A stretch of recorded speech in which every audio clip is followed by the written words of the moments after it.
Welcome back for our continued discussion of social contract theory. In the first video, we talked about the benefits to having a social contract. In this video, we're going to take a look at what happens in a situation where some members of society may not necessarily agree with the contract and are going to violate it, are going to break the ethical and moral rules and expectations of society. So this is based on a conflict between morality and self-interest. Now, under most circumstances, individuals that follow morality, they're following the moral expectations, this is going to be advantageous if everyone follows the rules. If everybody's following the rules, everybody's acting ethically, no one has kind of an unfair advantage over anyone else. However, there are going to be times when it is to an individual's personal advantage to break the rules. It's going to be to their personal advantage to act in an immoral way to gain some type of benefit or to gain some type of advantage over somebody else. So for most followers of an ethical theory, and in this case the social contract theory, they're going to be acting, basically answering the question, why should I be moral? They're going to say, I should be moral because there's a long-term benefit. And we've talked about those benefits before. You feel good about yourself, you're accepted to society, you avoid punishment.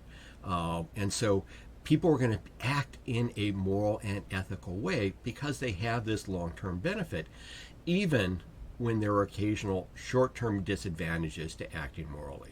And so for the vast majority of people, they're going to continue to act morally, even in a situation where acting immorally is going to give them a little bit of advantage for a short period of time. So when philosophers debate social contract theory, they talk about the risks and the benefits associated with acting ethically, acting appropriately within this behavior. And this has given rise to a game theory in which you present situations to an individuals where the individuals have to decide whether they adhere to the principles, adhere to the rules for a limited or at least no gain or no detriment. Or do they violate the principles, do they violate the rules, do they take a bigger risk and potentially gain more, get more reward as a result of acting immorally or breaking the rules to gain some type of an advantage. Now, this application of game theory has evolved into a philosophical mind puzzle, an exercise in essence, if you want to think about it, that's described as the prisoner's dilemma. And so what you have in the prisoner's dilemma is a situation where two accomplices conduct a crime. They are captured for that crime. They're brought to the police station. They're put into separate rooms. And so we're going to have prisoner A and prisoner B in separate rooms. And they basically are going to be in the situation where, they've been caught doing a bad thing. They've been caught breaking the law. And because of that, they're going to have to deal with the consequences. They're going to be punished in some way. In this case, they're going to get 2 years in jail.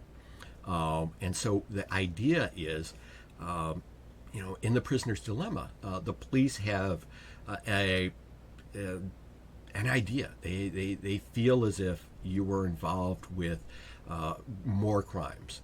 And so if you are involved with more crimes, they're going to try to arrest you, try you, and punish you for those crimes. But then the situation, they don't have enough evidence. They just got an idea that you're going to be doing it. And so what they do is to each person individual, prisoner A individually, prisoner B individually, they're going to go to them and they're going to say basically, we suspect you, we are going to make this offer, and if you accept this offer and will provide evidence for your accomplice so that we can convict them, we will let you get off. Instead of for 2 years in jail, we're going to give you a year in jail. So basically, if you break the partnership in this kind of robbery ring or whatever it is we want to think about it, we're going to give you an advantage and we're going to punish the other person more.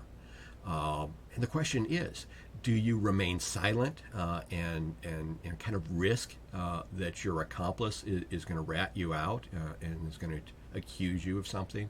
Or do you take the initiative and confess and provide evidence for the conviction of the other person? Now, what makes this a little bit more difficult is that if you remain silent, both individuals are going to get 2 years in jail. However, if one of them confesses and the other one doesn't, the person that confesses is going to have the advantage. So instead of doing 2 years in jail, they're going to do 1 year. And the other person is going to, instead of doing 2 years in jail, they're going to do 8 years in jail. And so, there's definitely an advantage to being the person that confesses. However, if both people confess, we're going to have the situation where both individuals are going to get 5 years in jail. And so if both people are confessing, instead of getting 2 years, both people staying silent, if both people are confessing, they're going to get longer periods of time. And so what you need to think about in this prisoner's dilemma is, do you break the covenant? Do you break this kind of criminal enterprise? Do you rat out your accomplice in an effort to get a reduced jail time? And so if you take a look at this, you see that basically if you remain silent, you run the risk of having the other person kind of accuse you, and you would get a longer period in jail. And so there's an advantage to actually confessing. You're going to get a shorter period of time if you confess and the other person stays silent, and you're also going to have a shorter period of time if you confess and the other person is accusing you. And so in this situation, we've got both individuals. It's to their advantage to confess. But what do you do in that situation? Because if you both confess, you end up in a situation where you're both going to get much longer periods of time in jail than if you were to simply remain silent. And so that becomes a dilemma. What is it that you do in those circumstances? Now, hopefully, most of us are never going to be in the position of dealing with that prisoner's dilemma. Hopefully, we're not involved in some type of criminal enterprise, and we're not going to be captured or arrested, and we're not going to be dealing with an accomplice and trying to figure out what it is that they're going to be doing in relationship to accusing us or remaining silent. However, we can extend that prisoner's dilemma to another example, and this is going to be the tragedy of the commons. And so the idea of this is that we have some type of common resources that are available to us. And so this is defined as the commons that we have here. And so, sustainable use of the commons is that we may have, in this case, a variety of cows that are going to graze on it. And we've got different colors of cows associated with the different owners. And so the idea is that, you're going to take your cows, you're going to graze them in this common area. They're going to grow, produce milk or produce meat, and that's going to produce your livelihood because you're raising cows. And so, it's great if we're all able to kind of equally use the commons in a sustainable way. But what happens if, having 5 cows is going to give me so much income, getting another cow out there is going to give me 20% more income. Going from 5 cows to 6 cows, you're going to go, 1/5 more. That's going to be 20% more income. However, if everybody does that, if everybody puts more cows into this area to graze, this is going to result in depletion of resources. It's going to result in degradation of resources, and it's going to be worse off for everybody, similar to that prisoner's dilemma. And so if you take a look at it, for an individual to put one more cow into this situation is going to be advantageous for them. And it only becomes bad if everybody does that. But if everybody does that, everybody's going to be in the same situation. And so there is an advantage individually to putting a cow in that, to using additional resources. And so that runs the risk in this situation of degrading the resources that are available and giving us, in essence, that tragedy of the commons. Now, this tragedy of the commons is happening right now in the world around us. And so if we take a look at this, just two articles I pulled quickly off of the internet. The article on the left-hand side, the overtapped Colorado River reached its current dire state. We're looking at the fact that the Colorado River, and basically the American West, is in a drought state. We've got the Colorado River that is providing resources, water resources, for a number of states, both farmers as well as suburban areas, city areas that need the water for people's lives. But basically, they don't have enough water to go around. So they have over allocation of that. And so we've got an unsustainable setting here. How do we, kind of reestablish what is the kind of expectation for how much water each individual is going to have? Another example of this on the right-hand side over here is taking a look at fishing in the North Atlantic. Overfishing, basically, we've got rules for how much fish can be caught. The fishermen, ideally are going to follow through on that. But maybe taking a few extra fish is going to give that individual a greater income at the end of their day. But again, if everybody is doing that, that is going to become unsustainable and result in overfishing. So this results in two real-life examples of this tragedy of a commons. So these real-life examples of a tragedy on the commons are going to give rise to our ethical dilemma in science for this video. How do you prevent a tragedy of commons from occurring and maintain environmental sustainability?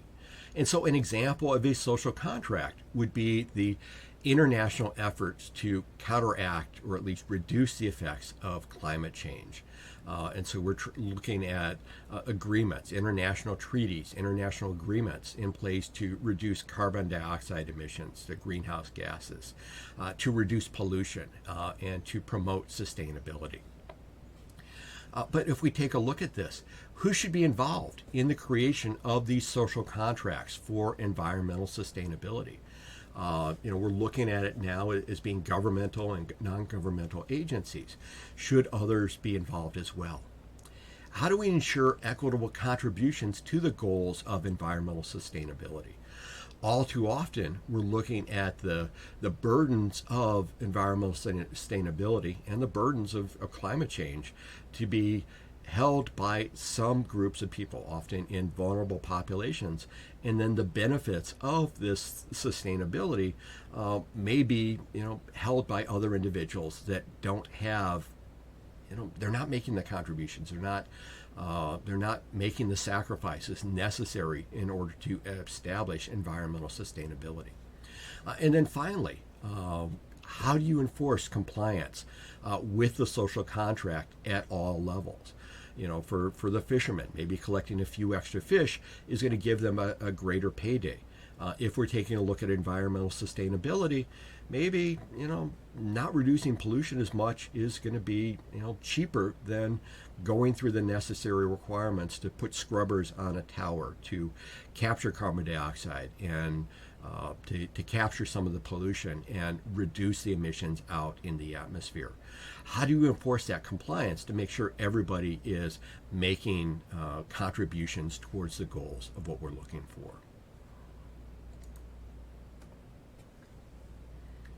Thank you for listening to this video where we've taken a look at applications of the social contract theory. As always, if you have any questions, please do not hesitate to reach out to me. Thank you and have a great day.